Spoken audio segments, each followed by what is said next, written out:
भोपाल से हमारे सहयोगी शुभम भी हमारे साथ जुड़े हुए हैं। शुभम, शिवराज सिंह चौहान ने तो बाकायदा एक वीडियो जारी करके बता दिया कि मैं मुख्यमंत्री की रेस में नहीं हूं, जो जिम्मेदारी मिलेगी वही काम करूंगा। अब 3 पर्यवेक्षकों को जब चुना गया है मध्य प्रदेश के लिए, तो रेस में सबसे आगे कौन नजर आ रहा है?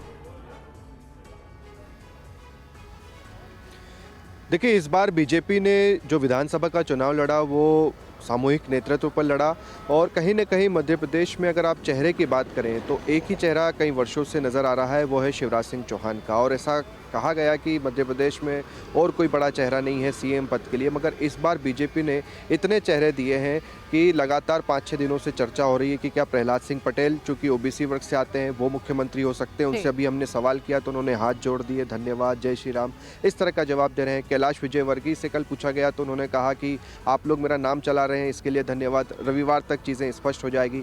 नरेंद्र सिंह तोमर बीजेपी मध्य प्रदेश में प्रदेश अध्यक्ष रहे हैं। सबसे सीनियर लीडर अगर मध्य प्रदेश में बीजेपी में कोई है तो वो नरेंद्र सिंह तोमर हैं। संसदीय कार्य मंत्री संसद में रहे हैं, केंद्रीय कृषि मंत्री अभी रहे हैं, तो एक उनका अपना ओहदा है और उस हिसाब से उन्हें पद मिल सकता है। इसके अलावा अगर आप देखें तो वीडी शर्मा, ज्योतिरादित्य सिंधिया, यानी बीजेपी ने एक के बाद एक नामों पर चर्चा हो रही है। और इसके अलावा भी लोग यहाँ पर ये कह रहे हैं कि कोई और भी शॉकिंग नेम हो सकता है।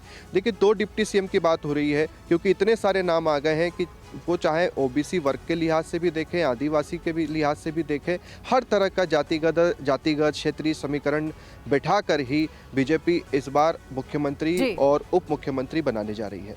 ठीक है शुभम, लौटेंगे आपके पास। अमित हमारे साथ जुड़े हुए हैं रायपुर से। छत्तीसगढ़ में भी 3 ऑब्जर्वर बनाए गए हैं। अमित, वहां पर सीएम की रेस में कौन आगे जाता हुआ दिख रहा है? कब बैठक होगी और कब छत्तीसगढ़ को नया मुख्यमंत्री मिलेगा?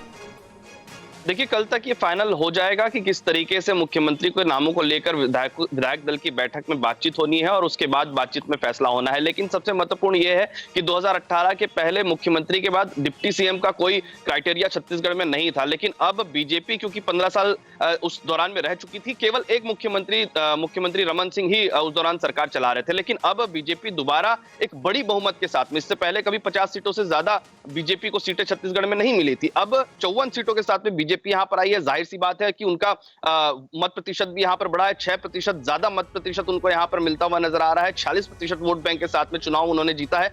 महिलाओं की इसमें अहम भूमिका रही है, बड़े संख्या में महिलाओं ने भी उनको वोट किया है। और एक आंकड़ा अगर देखें सामाजिक ताने बाने का, तो ओबीसी वर्ग और एससी वर्ग में भी सबसे ज्यादा जो मत है वो इस बार बीजेपी की और जो है वो पलटा हुआ नजर आ रहा है। तो ऐसे में छत्तीसगढ़ में लगातार ओबीसी वर्ग को साधने की कोशिश बीजेपी कर रही थी। माना यह जा रहा है कि ओबीसी वर्ग का चेहरा इस बार महत्वपूर्ण रहेगा। और मुख्यमंत्री के साथ में 2 डिप्टी सीएम की बात यहां पर कही जा रही है। तो पूर्व मुख्यमंत्री डॉक्टर रमन सिंह है, उसके बाद सांसद और प्रदेश अध्यक्ष जिस तरीके से यहां पर काम कर रहे थे अरुण साहू, उनका नाम है, उसके बाद रेणुका सिंह का नाम है, उसके बाद विष्णुदेव साय का नाम है, उसके बाद ओपी चौधरी का नाम है। फाइनल मुहर एक पर ही लगेगी और इसीलिए ऑब्जर्वर की नियुक्ति की गई है। अब जल्द ही क्लैरिटी मिल जाएगी मध्य प्रदेश, राजस्थान और छत्तीसगढ़ में कौन होगा नया मुख्यमंत्री। बहुत शुक्रिया आपका करना चाहेंगे अमित।